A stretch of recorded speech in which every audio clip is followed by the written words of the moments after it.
Hey, honey. Boop, boop, boop, boop, boop, boop. Do you mind if we just have the girls today? Do you mind if we just have the girls? It's a ladies' night. People do like to comment. I like their guests, but honestly, just being real, I like them alone. Well, guess what, Miss Diva Hunty? We are going to work it fiercely for you today. That's right. Yes, God. That's right. You're back on this podcast. 12 steps to being a fucking diva and fierce, honey. How to ditch that doggy door and wiggle your way into something ferociously fierce. Are you a diva? Do you want to work it? Are you a true diva? Because she is a true diva. She works it, owns it, rents it, leases it, fucks it, eats it, shits. She leases it. She leases to own, She's honey. foreclosed on. She's been foreclosed. She's been in escrow, sweetheart. Honey, she's got a lien on that pussy. The bank is coming for the diva. The bank is foreclosing on the dolls, honey. The bank is foreclosing on the dolls. She's sashaying in a small claims court and she's gonna lose it all. Screaming. Honey, Screaming. my Ooh, neighbors, screaming. my neighbors are the like poor listeners. The poor they love it. Okay, so it occurred to me the other day that I don't think I have not given enough attention in my to the listener. Really? Why? Well, because I don't think I've ever said directly, hello. You know what? That's a really good point. We're deceptively deep into this pod. We're, I think, 20 in or something. Something like that, yeah. And thank you so much for listening, everyone. Seriously, a moment of sincerity, if you would please afford the diva in the doll. Thank you very much. For the diva and the doll. On Ladies' Night, just on Ladies' Night, we want to say thank you. Does he worship the dolls? Worship the dolls. Worship the fucking dolls, you fucking rancid shit can pussy eating motherfucker. Worship. And you know what, for me, for my fans, they don't have any opportunities to see me every week. No. I don't have a Monday upload on my YouTube channel. No. We don't have we don't have Queens Who Like to Watch. Nothing. I don't do Pit Stop. No. They have no access to me. You have no, you deleted your social media, 14 years ago. So, I mean. Before Instagram was invented, I was blocked. Yeah, you preemptively deleted it. If you stay blocked, you ain't gotta get blocked. Yeah. You know what? I think of Chi-Chi a lot. You do? I do, in a good way. Okay. Well, thank God. Like, I mean, it's sad that of course we lost her, but when she pops into my head, it's always some enduring memory of her that I always think of. Yeah. In a good way. Yeah. That's not, I mean. No, I mean, like, she doesn't come into my mind, so I'm immediately sad. Right. I think of good things, funny things she said. I think of like private moments with her and Ethel. Yeah. I feel like it is like, it's a different mindset in terms of like, when people die, different cultures have, it's like, for example, I cannot stand the expression, she's smiling down on you from heaven. It's creepy. It's fucking creepy. And it's also bizarre. Can I see what that looks like? Yeah. This one really fucking, I screamed out loud, was like, Ruth Bader Ginsburg and John Lewis are dancing in heaven right now. I was like, okay. This was in regard to a particular piece of legislation that had passed here on Earth by living people. I was like, no. She's vibing. She did her time. If there is a heaven, she's surrounded by Pomeranians cutting into a loaf of Sara Lee. She's not worried about us. She's like, I did all that. Like I feel like Jewish people kind of get it better. Like they don't believe in heaven. Just something about the memory of them. Let the lessons and all the stuff that they did here on Earth endure. Do you know what I mean? That makes a little bit more sense. I think I've got that wrong, but do you know what I'm saying? That it's not that like, oh, they're playing the Macarena up in heaven with that. It's like, I'm doing the Macarena in heaven with Gina Gershon. Yeah. It's not that. It's just like think fondly of them. Think fondly of their memory or their legacy or whatever. Does that make more sense? Yeah. Also, like, I don't know. I don't really believe in heaven. You don't? But you know what I think of? You don't believe in heaven? What are you, crazy? I feel that the idea that we're waiting because something better's coming is an unhealthy way to waste your life. I think that's insane. And I feel like the implication that line of manipulative thinking might be used like by people in power in order to subjugate poorer people is off base. I need to open up the notes app and compose an apology, sis. Yeah. How dare you? Well, but I was just think like, this is kind of lame, but if you believe in a heaven, why is it impossible that this is it?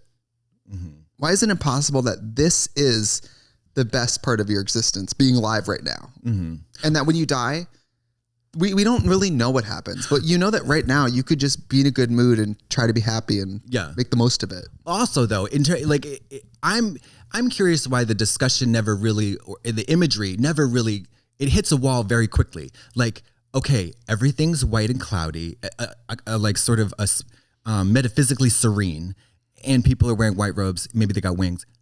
What else? What else? What is there? A harp? Sometimes it's a harp. There's for sure a Pinkberry. Like there's maybe Enya-ish music is playing somewhere in the background. At a Pinkberry. At a pink. No. It's a Pinkberry with Enya. Is there That's an orange heaven. Julius there? Is there? It's a Christopher Banks. I mean, there's been so much has been written, movies made about heaven and hell, but I think like hell gets the more thorough treatment. You know what I mean? With all the circles and the layers and the this and the that. Well, it's more universal. Everybody finds being burned alive unpleasant. Yeah. But not everybody's. My version of heaven probably doesn't even have a TV. Right. Yeah. Well, what's your idea? Well, here's the other thing. I find the concept of eternal pleasure to be a little bit, those concepts are at odds with each other. Because pleasure, happiness is kind of conditional and it has to relate to some kind of pain. Yes, right? of course. So why do people believe in heaven? What the fuck? Well, I can't really speak to that, but I want you to. Thinking about like drag queens, especially, like it's always it's horrible when people die. But when drag queens die, which all drag queens have an expiration date, right? It always is extra weird because drag queens seem like it's impossible that they aren't always there. Well, yeah, because also there is like a superhero element to drag queens, I think. And because a lot of us kind of come from what shall we say, hard life or hard circumstances. Yeah. And persevere. And also project an illusion of invincibility. Yeah, and agelessness. We all look a lot younger, and we dress as vibrant, life of the party looking people. Yeah, we're superhuman, sometimes dehumanized, but yeah, absolutely. It's sad. It is. And she's also fucking so young, Chi-Chi in particular. Yeah. I've been thinking about death a lot. Oh, good. I love Because I'm reading Pet Sematary. Uh-huh. Sometimes dead is better. Yeah. And there's a lot about death, and part of what makes that book so horrifying is that it's really just people being confronted with the reality of like the not guaranteedness of life. Yeah. The son dies in that book. Yeah. The neighbor's wife dies. Yeah. The cat dies. Yeah. And I don't know, I just been thinking a lot about it. The other day I turned to my boyfriend, we were watching a movie, and I go, which one of us do you think is going to die first? And he was like, I haven't thought about it. You pull out a knife is and this you're a threat? Sure. Yeah. But I guess I purposely don't think about death that much. And then I was like, wow, I guess anybody in your life that you love, one of you is going to go first. Yeah. Probably you. Always in this situation. You hope to be the first one, obviously, so you don't have to deal with the grief. It's funny you mentioned this because I have recently, in the past couple of weeks, I've watched a few really incredible movies and television shows that deal directly with this grief, with the concept of grief, and like in a Pet Sematary kind of way. They involve the Connors. Are you watching the Connors? Is that what it is? Rosie. Yeah. No, I watched WandaVision, and if you haven't watched it, right? No. And I'm not going to go into it. I'm not going to do that thing where I'm passionate about something that somebody else hasn't watched and subject you to. No, it's fine. Okay. People love it. But the gist of it is, well, I'm not going to say it. I asked my boyfriend, what is WandaVision about? What do you say? I said like 5 words or less. And he was like, well, you haven't seen any of those movies. So you're not going to know who any of these people are. I started to watch it with no prior knowledge of the Marvel, whatever. I'm a very extremely casual enjoyer of anything superhero related. I have not read any comic book besides Watchmen. That's it. I don't jizz my nut over like, the Silver Surfer or whatever. But it is so fucking well done. And it just it's a very there's a human layer to it that is like very deep and interesting and provides like an emotional through line that's gripping for anybody, regardless of superhero interest or not. However, Ricky Gervais did a series called Afterlife, and let me tell you, also, wait, going back to Marvel movies, I did watch them all. I cry every time. Superheroes make me, you watch Terms of Endearment, dry as a bone.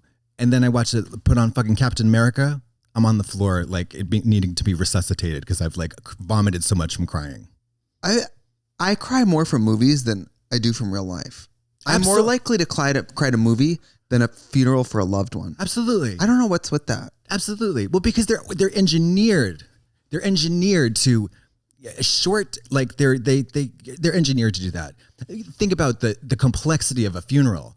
You could be tired. You could have known that they died. I mean, it's not at the moment that, you know what I mean? Like, you don't want to be, there's so many different factors. There's a history there. In Pet Sematary, which I'm not done with it, but there's so many sections about how horrible certain things are, like people bringing food to your house when someone dies, or it's a logistical nightmare. It's a kid's funeral in the book, and everyone at the funeral is saying, at least he didn't suffer because it was hit by a truck. Like, right. As Poor if that Gage. helps. Poor Gage, yeah. At least she went quick and he was flattened into the pavement by a semi. Right. All of that, like, I don't know. There's someone, and I also think you can't waste your life thinking about dying. My mom always told me, because I was a kid who was very fixated on death. I was a kid who was constantly like, I would remember that my grandma was going to die someday, and it would ruin me for a week. Yeah. All I could think about was my grandma's going to die in my lifetime. Wow. Thinking about my mom dying, and then once people did start to die, and my grandparents or whatever, my child brain imagined it to be like, it would derail me forever. Yeah. I could never recover. And then, of course, when it happens, especially a grandparent, you always know grandparents are much older than you. You're going to see your grandparents die. I did. Yeah. I saw mine die. Yeah. Because you killed them. Yeah. Strangled the. And then you're probably going to see your parent die. I mean, I'm going to clarify. You're going to live. Unless you die first. Live to experience the death of a parent. You're not going to see them with your eyeballs die. Right. And then, but like, obviously in the book, a child dying, watching someone young die is obviously exponentially more tragic. And also they ran after the child. The kid and obviously this is a book. It's not a real book. But but this is a scenario that could play out. Children getting killed on the road is not impossible. And also a children dying before your eyes as you try to prevent that from happening offers another level of guilt to the grief. Yeah. Which is pretty wild. In the book, obviously, it's about the question of, well, we know that if we bury someone in this, they will come back. Of course, they'll come back wrong. Right. But how bad do I miss this person? Even if they come back wrong, how much would just having them in my life be better than having them not at all? Yeah. Horrible. Yeah. Also, WandaVision is Pet Sematary. Pet Sematary. No, it's a remake. It's a shot-for-shot remake. And nobody's mentioning it. No, and it's fine. I mean, Stephen King is used to that kind of thing. They did it with Showgirls. They did it with Bowfinger. But the Afterlife, you should watch that because, do you like Ricky Gervais at all? Yeah, I've watched the UK Office. Fantastic. What's it? Their name's Dawn and Pam. lesbian. Dawn and Tim. The UK America lesbian office romance we need. Dawn and Pam. Yeah. Wait, it's Pam and Jim and then Dawn and Tim. Dawn and Tim. Martin Freeman. I cried from that. The Office. The ending. The special. Did you see it was the last episode or the special? Where it's like a year or two later. And she comes and she stays. Lost it. I cried. Lost it. Yeah. He is so good. I mean, Ricky Gervais, when he's writing for shows, the things he does that I love is the economy of it. He doesn't go on for 15 seasons. He does 2 seasons in a special and that's it. Or 1 season and that's it. The Afterlife one he did, it's about a guy his wife dies of cancer and he is like, he's like suicidal through this grief and kind of goes through this journey of like, I should just kill myself, blah, blah, blah. And it's very, very sad. It's also very funny. And he strikes this really great balance of that. But it's like, I fucking heaved. From Afterlife? Alone in your house? Alone in my hotel room. I was on tour. I almost broke blood vessels in my eyes because it just fucking put me through it. It's great. There's a few things that make me cry every time. That one is one of them. Muppets Take Manhattan.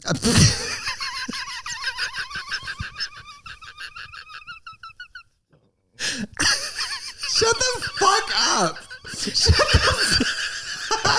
You fucking the great Muppet caper. You fucking dick bitch. I hate you. You dick bitch. You poop. Sucking dick and cock. Sucking dick and cock. There's a few that just like will. Do you ever see the movie The Final Girl? Final Girls? No. Oh, that one makes me cry for sure. What about what is it? Is it about horror movies? It's a horror movie, and it's about a girl. Her mom's an actor. The mom gets killed. Okay. Right. A few years later, she's a teenager, and her friends are like, "Hey, we're going to see this midnight showing of it's called like Camp Blood or something," and her mom was in it. And at first she's like, I don't know, my mom's in the movie. And they're like, come on, your mom's a huge icon. Let's just go see your mom in this movie. Yep. The movie starts, she loves it. And then through the magic of cinema, they get sucked into the movie. Oh, wow. But in the movie, her mom is in the movie, but her mom is the character. Oh. And so they're trying to escape the horror movie by, recognizing certain horror tropes. Like, if you do a striptease, you get killed. Yep. If you have sex, you die. Yep. And then at the end, it's the killer stalking the daughter and the mom. Oh. And the mom's like, well, I have to die so you can be the final girl. Wow. And so then the girl has to watch her mom get killed again in the movie. Oh, so re-traumatizing, lesing out, stuff like that. Right. Yeah. So that was shocking. Did they les out? No, they're mom and daughter. Oh, so they don't les incest out. They don't les out. And they don't incest out. I didn't mean to push that one. I was just trying to understand where the crying came in. Well, it's sad because the mom's like, okay, I guess I'm going to save you if you're my real daughter or whatever. And then she does a striptease and the killer comes and kills her. I cry from it. I don't know why. Because you're a sociopath. Okay. Comment below if that movie made you cry. It was good. I'll take your word for it. He's giving me this look, throwing I won't daggers be made at me. a fool in my own living room. Listen, I have no intention of coming here on the pod and sucking dick and cock. Sucking dick and cock. There's a few. When it comes to death in movies, if it is too sad, like I'm not fucking watching The Notebook again. Oh, yeah, I'm not fucking watching Brokeback Mountain again. Or how about this though? When it's there's something about it that the intentional tear jerking, like over the topness of like say What Dreams May Come, which obviously sounds like Wet Dreams May Come. Obviously, have you seen that movie? Of course I have. Yeah, so sad. But they also, I believe at the time it was in theaters, they had tissues like available. Oh, give me a break. Yeah, that's when I'm like, oh, you know what? Then fuck you. I'm not gonna cry.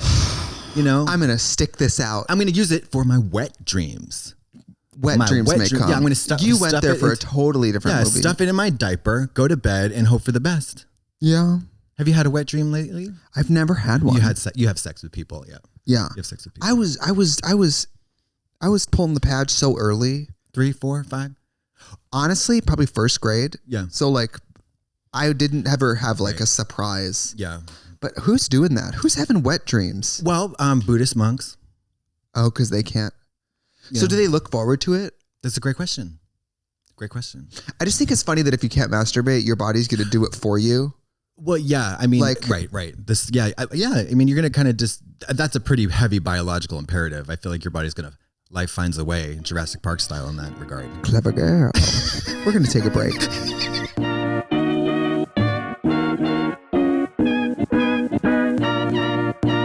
Unhappy with your smile? You don't have to be. Thousands of people have used Candid, the clear, comfortable, removable, and practically invisible aligners to help straighten their teeth, and now they love their smile. Just like Justin M. from Atlanta, Georgia, who says, "When I was younger, I used to have a gap in the front and on the side. I noticed that people would always look at my mouth first, so I was looking for a fix. Candid ended up being the perfect company for me. You can't stop me from smiling now. There's no comparison." Your treatment is prescribed and closely monitored remotely by a licensed orthodontist who's an expert in tooth movement. You'll have the same quality of care you'd get from an in-office orthodontist, from the comfort and convenience of where? Your own home. And while other companies use general dentists, Candid only works with orthodontists. With Candid, the same orthodontist who created your plan is with you from start to finish, so you never have to wonder how you're doing. How am I doing? You never have to wonder. The average Candid treatment is just 6 months. You'll start seeing results way before then, and it costs thousands less than traditional braces. I love that a company is finally taking something as old and stodgy as braces and bringing it into the 21st century with technology, functionality, and affordability. It's the Holy Trinity, friends. Become your best you. Start straightening your teeth today. Right now, you can save $75 on Candid Starter Kit. Go to candidco.com/bald and use code BALD. That's candidco.com/bald, code BALD. Take advantage of this limited time offer to save $75 on your starter kit. candidco.com/bald. Code BALD. Hi, it's Trixie. What interferes with your happiness? Is there something that is preventing you from achieving your goals? I know from my experience, the less I talk about something, the more I try to ignore it, the more it becomes a thing. It's ironic. It's like, I don't want to make it a thing. And the more you just put it off, it becomes a thing. BetterHelp will help you assess your needs and match you with your own licensed professional therapist. Connect in a safe and private online environment. It is very convenient. You can start communicating in under 48 hours. You can message your counselor anytime, and you never have to sit in an uncomfortable waiting room.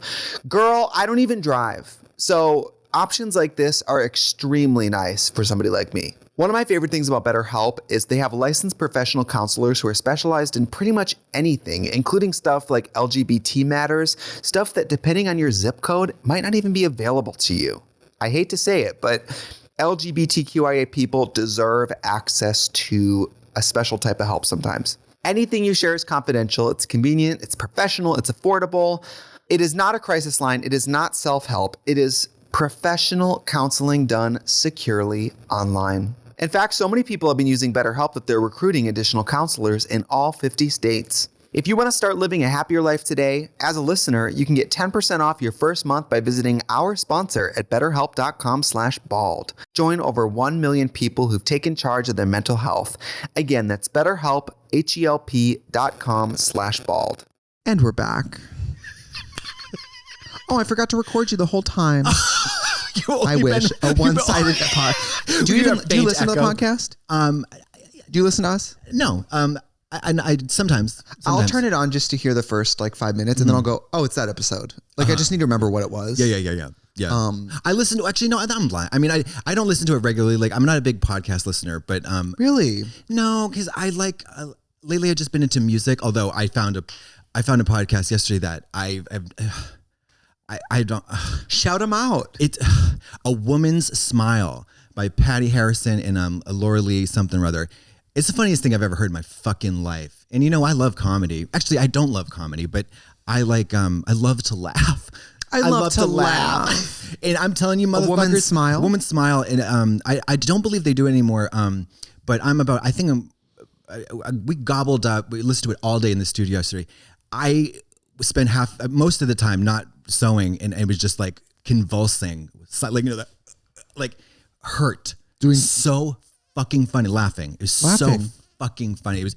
Thank God for Patty Harrison. She is an incredible I used to listen person. to Rue and Michelle once in a while, depending on the guest. I listened to that podcast religiously for a while. I liked the B-52s when they had them, obviously. Okay, or Gaga, people I really wanted to hear talk. Yeah, it's tough with podcasting guests because some people go to a podcast for the guest only, right? If you're a fan of. I don't think that happens to us. Probably not because we have so many. We are the guests.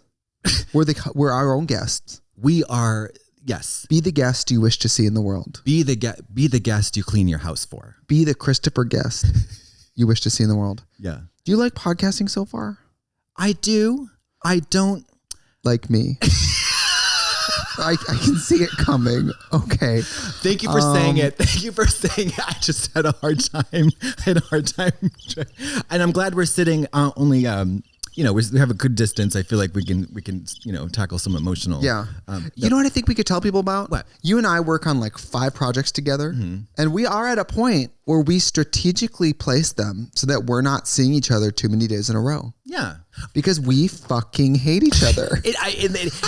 And again, like in the same way that people sort of like idolize our friendship, the reality is there is a kind of like a bizarro mirror for the actual palpable hatred that we feel for each other. Yeah. It's kind of undescribable, not something a lot of people experience, because you have to really kind of be there to know that the seething like wordless animosity is almost like when you turn up the thermostat, like to the highest thing, and then you like cook an onion dish in the kitchen and it burns. It is just this sweltering, rotten kind of like, it lingers.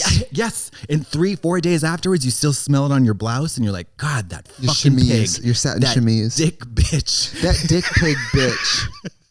No. That dick pig bitch. Sucking dick and cock. Sucking dick and cock.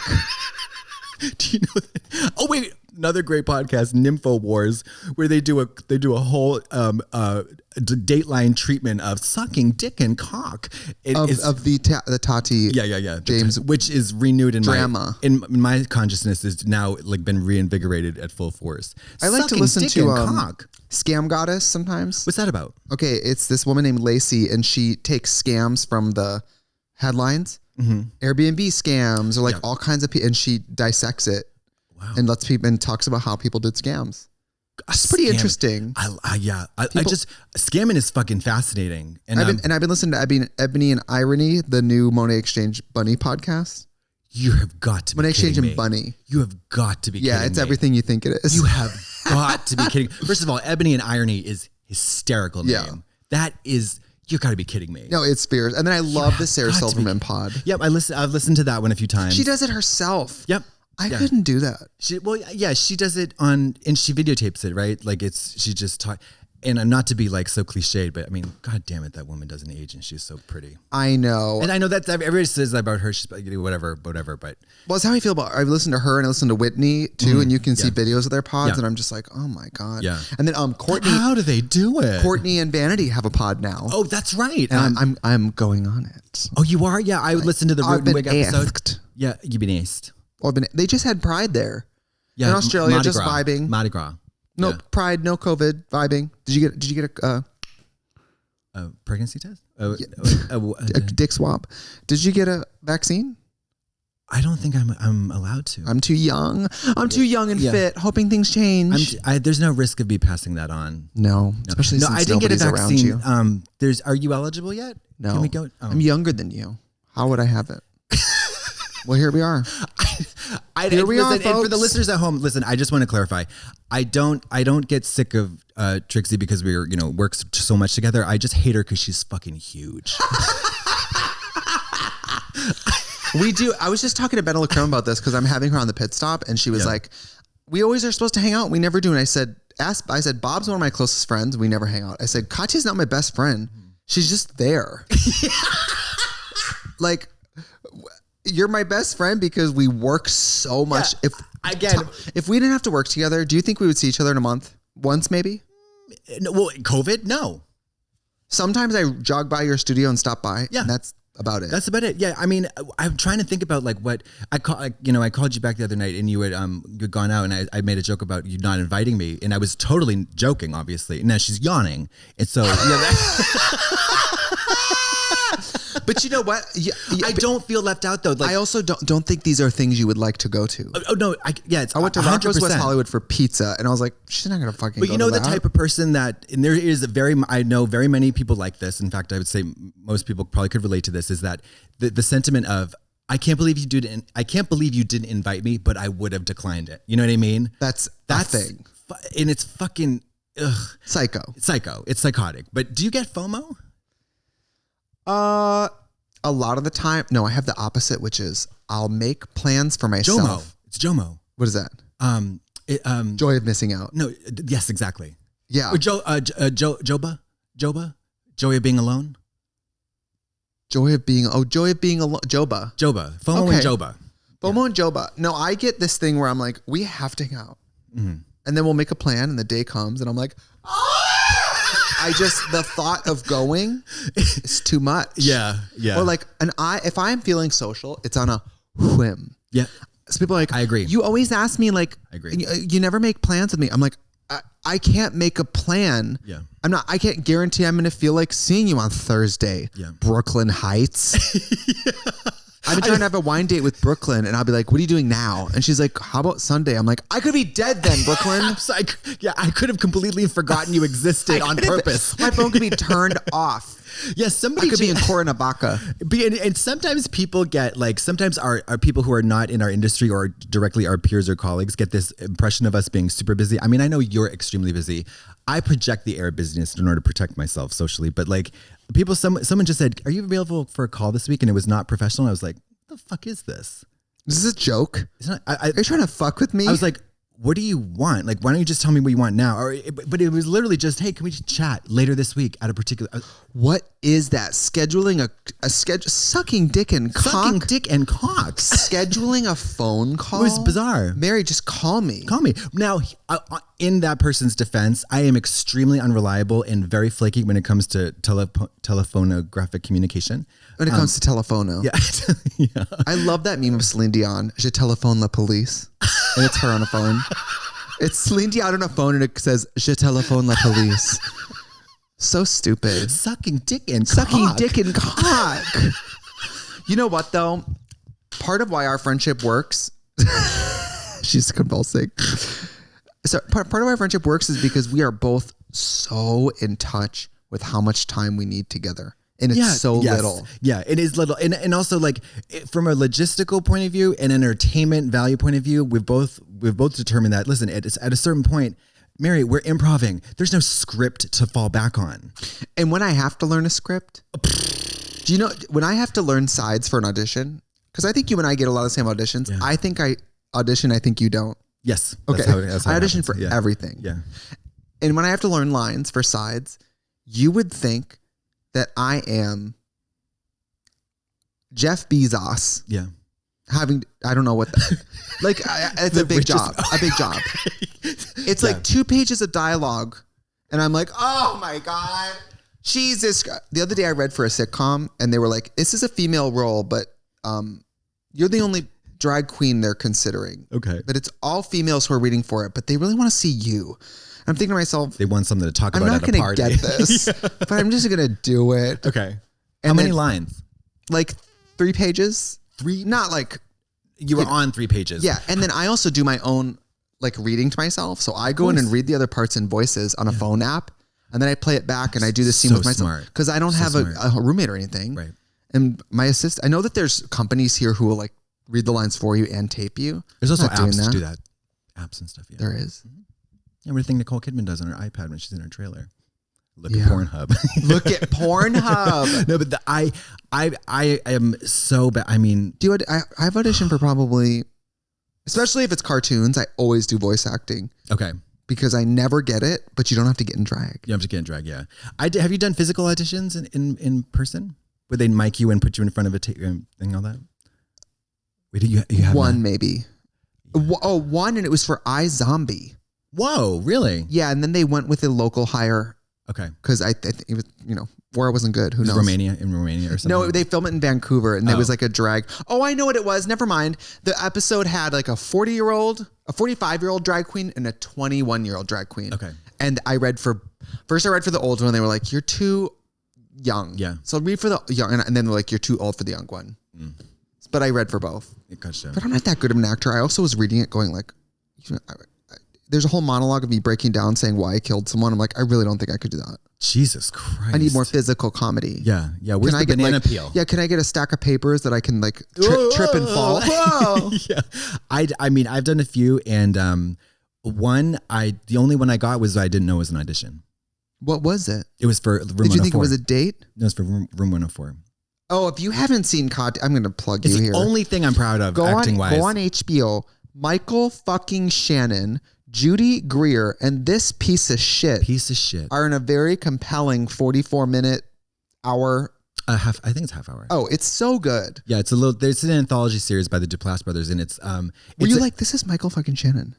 I didn't know who he was. Girl, you were face to face in scenes with him in a room, a tiny hotel room.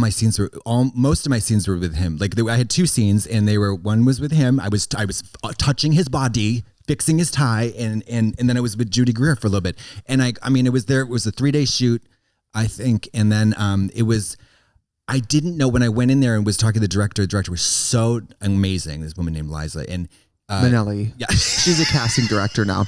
Katya, I'm going to need you to come in. Hi, George. Hi, Katya. Hi, Katya. That is such a bad Liza Minnelli. Oh, terrible. Both of ours were rotten. Terrible.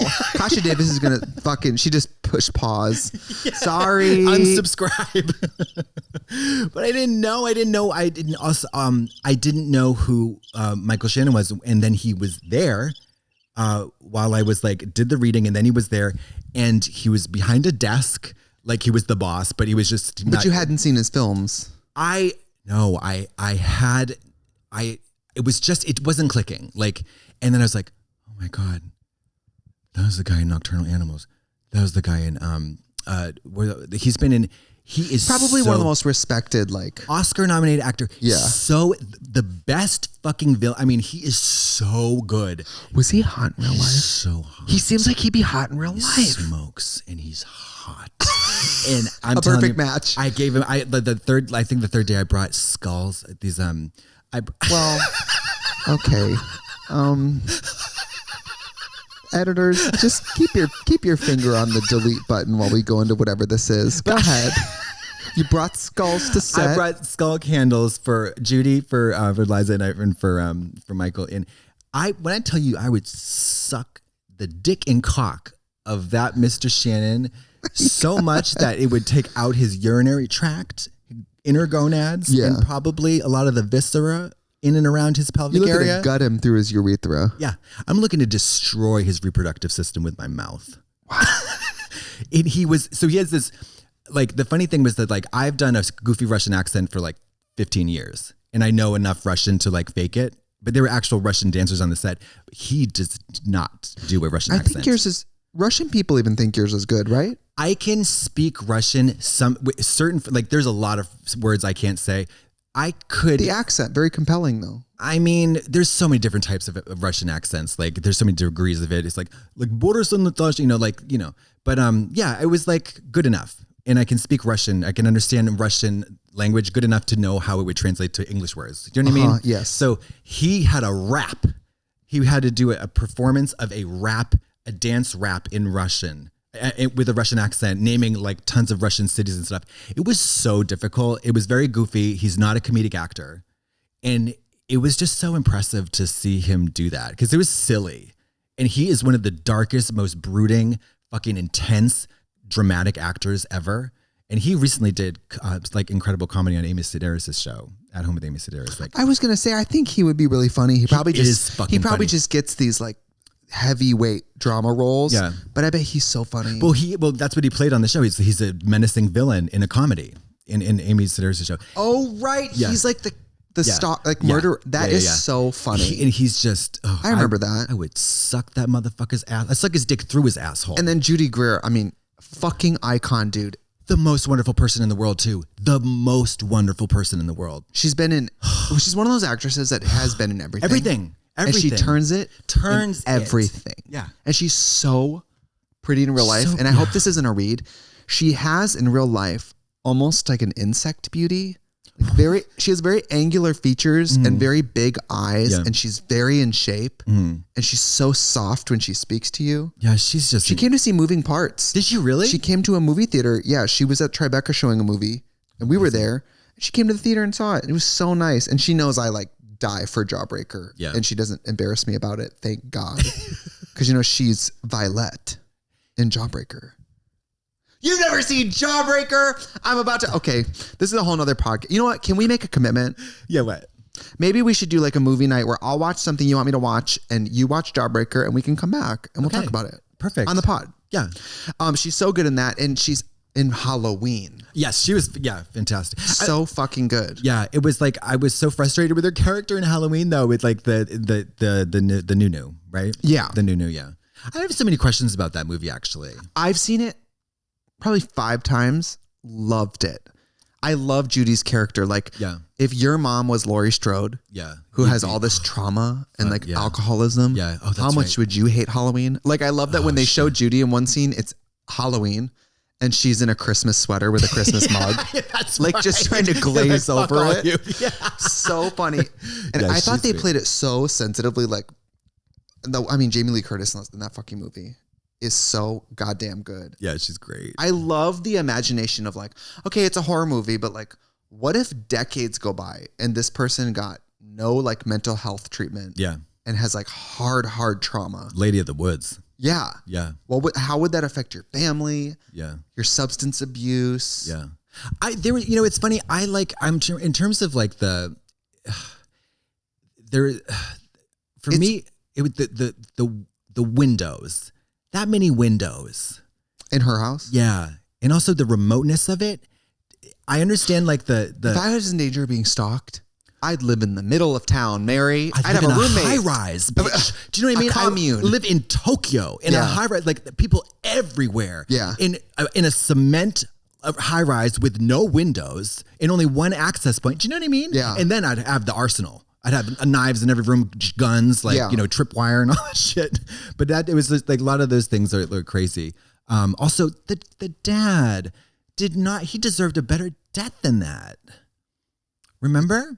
Towards the end, when the dad, Michael does the fake out with the cop car. Yeah. He just gets like thrown to the side. Doesn't he get like shot in the head or something? No, I don't even think. I think he just gets his neck snapped or something. And like, oh, that's right. Like isn't it her husband? Her husband. Yeah, Judy Greer's husband. He does get sort of expended. And there's no reaction at all to that. I was like, oh, that's kind of shitty. Maybe they were trying to, as a viewer, show you how casually they're about to kill main characters. Perhaps. Maybe it's supposed to spook you a little bit. Yeah, and also it's just a focus on the women, really.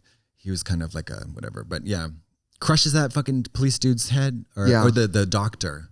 It was good though. Generations of women inheriting trauma, helping each other. I mean, it was a really good movie. I can't wait for the second one. Yeah. You know, Kyle Richards is supposed to be in it. Who's Kyle Richards? From the Real Housewives of Beverly Hills, because she's in the original. Oh, that's so she's supposed to be in it. I wouldn't be surprised if we never saw Kyle Richards again. Wouldn't be. And Heather Mazzarato is supposed to be in Scream 5. She plays Randy's sister in Scream 3. She got slashed open in Hostel too, didn't she? Yeah, bitch, by that rich lady bleeding in his blood. Bathed in his blood. Bathed in her blood. What? Rich Hostel is crazy, but you know what? Rich people are crazy. Rich people are crazy. They will wild out. I think they're. I mean, it's like. Do you think Hostel's real? I think that. I think that the concept is not too far off. That people. No, I'm asking if you think that was a documentary film. Oh yeah, that's a doc film, right? That's a travel channel. It's an HBO travel channel.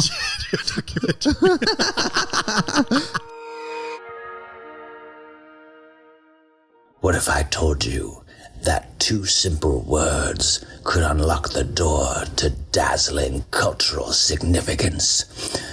The key to transforming your humdrum little home into a wonderful pad of expressive, beautiful effervescence? Ha ha! Jenny Kane, that's right. Jenny Kane, baby. I look to Jenny Kane when I see a table. I just see a table. But when I look at a Jenny Kane table, I see a dining experience. A couch is not a couch when it comes to Jenny Kane. A couch is a setting in which my friends and I catch up, we gossip, we enrich our friendships. Ha ha ha ha, Jenny Kane. You know what I can't get enough of? The cedar candle. Small, yes, but powerful. Fragrant, delicious, transformative, transcendent, effervescent, and wonderful. Cedar candle. Can't get enough. I have 3. How about the cedar stump? Ooh, the ultimate piece of multi-purpose decor crafted from reclaimed wood. Timeless and trendless, the harbor sofa will be with you for years to come. And now in a new charcoal colorway, it adds the ultimate touch of color to your living room. Made with exceptional quality, integrity, and timeless design, these are the pieces you'll love coming home to every day. Grounded in natural textures, inviting neutrals, Jenny Kane creates California-inspired classics for any room or mood. Timeless, eternal beauty, baby. That's all Jenny Kane. Find your forever pieces at jennykane.com. Get 15% off your first order when you use code BALD at checkout. That's 15% off your first order. JENNIKAYNE.com. Promo code BALD. A woman named Becky is lounging by the pool at the Fontainebleau Hotel when a strapping pool attendant catches her eye. She asks him if he'd like to go on a date with her, but there's a catch. Her husband wants in on the action too. Wondery presents In God We Lust, a story of an alluring sex scandal, power, money, and a very public fall from grace. What begins as an unconventional proposition will soon throw them all into the international spotlight. That's because the couple is none other than Jerry Falwell Jr. and his wife Becky, two of the most powerful figures in evangelical America. But as their forbidden fling blossomed into a full-fledged relationship, the Falwells did much more than break their own rules.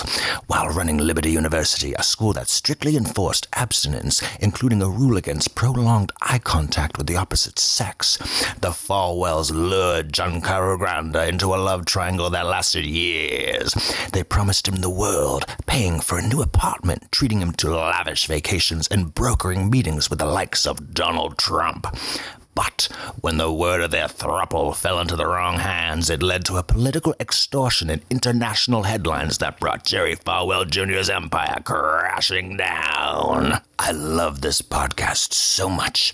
It repeatedly tears down the thin facade of godliness to show that we're all terribly flawed creatures on a continuous hunt for deep, dark pleasures of the flesh. Each episode is positively delicious. Listen to In God We Lust on Apple Podcasts, Amazon Music, or you can listen to new episodes early and ad-free by joining Wondery Plus in the Wondery app. With In God We Lust, feel the scandal. Wondery, feel the story. So wait. One thing I wanted to say about being beautiful. I watched a scammer. That's what I remember. So scammers, and wanted to bring it back to beauty. I watched this Netflix thing about fake art forgeries. And Mary, this fucking dealer in New York, this Ann something or other, she got Ann Miller. Ann Miller. She she was this woman like waddled in one day, had a Mark Rothko in the trunk of her car, and then started this huge grift where collectors bought these paintings for $5 million, $10 million, all fakes, forgeries, by this guy in China. But she looked at the fake and she said, oh, it's beautiful. And then I was like, whoa.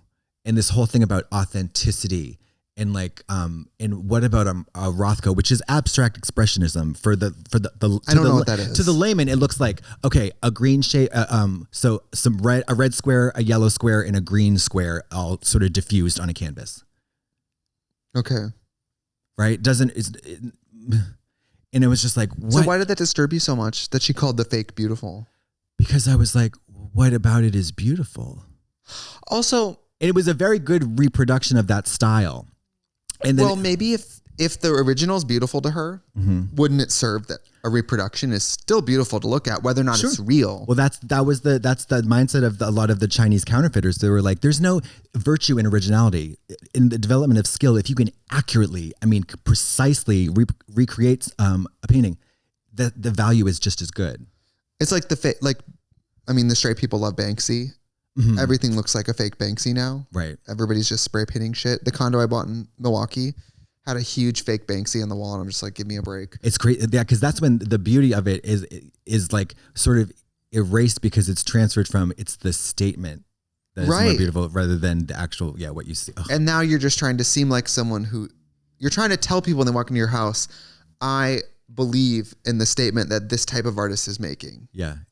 And then but I'm also not supporting the real artist. Sure. And also, like, do you remember did you see the Banksy that was sold at auction? As soon as it's sold, it's self-destructed. That's better to me. I know. Which Banksy do you have? The one that shredded in front of a bunch of people. Yeah. That is cooler. I know. In a way, it could be like the fact that you purchased that could just accomplish the sort of social cred that is sought at from just buying one of these. You know what I mean? Like we should do a collection of Ann Gettys that shred. you and I as like caterpillars in a pot, and then when someone at DragCon buys it, it's like. Or even better, we will do a line of Angettis that turn into babies that you have to care for. Or they're Angettis that when they get purchased, age. Our faces get old. What do you think about people getting trapped in paintings and then aging in the painting? Mama, that's the revolutionary. Bring it back. I love the idea of like a little girl in a painting and then she gets older and then one day she's an old woman and then she's just gone. Absolutely. She died in the painting. Well, what is that? That's The Witch's Bitch. Or no, what's the Oscar Wilde thing? Jiminy Cricket, not Jiminy Cricket. Oliver Twist. The Oscar Wilde thing. He ages in the painting as he. Oh, Dorian Gray. Dorian Corey. You're thinking of Dorian Corey. As the body decomposes in the trunk, I retain my youth. Yes. Dorian Gray. Wasn't he in Sabrina? Yeah. Which is over. You want to talk about just anticlimax? Between us, girls. That fucking fourth season jumped out the window. She really jumped out the window. Horrible and ends nowhere. It ends nowhere. Mary, I turned it off once that Blackwell or Professor. Once he became the emperor. Give me a break. I turned that shit off. I said, not on my watch. No, it was disappointing because it was horrible. But you and I talked about how in season 3 it became uncomfortably aware that we were watching a teen show. And it became like cemented it. And then singing like the Hey Mickey. I was no. God. Because I don't. If I like something, I like something. I don't believe in guilty pleasures. Not in 2021. So like I won't feel bad about something. And then, but you're exactly right. I loved it, and then I liked it, and then I was like, oh, this really is showing its YA colors. And then it was just like, oh, this is a bad YA series. Yeah, I mean, it went a different direction. Remember how dark and sexy it started out? Where it was fantastic, super gory, very magical, fun. Like it was just cool. I liked it. Yeah, I would say I still liked the series as a whole, but towards the end, it was like, oh shit. Like I like the band playing Teenage Dirtbag, or like don't they play Ballroom Blitz in Hell at that Battle of the Bands? I'm not sure. I like some of the rock moments, but like the Hey Mickey, the Tony, I was like, oh no, cheerleaders. Why is she cheerleader? Yeah, this is horrible. And also, it's one of those.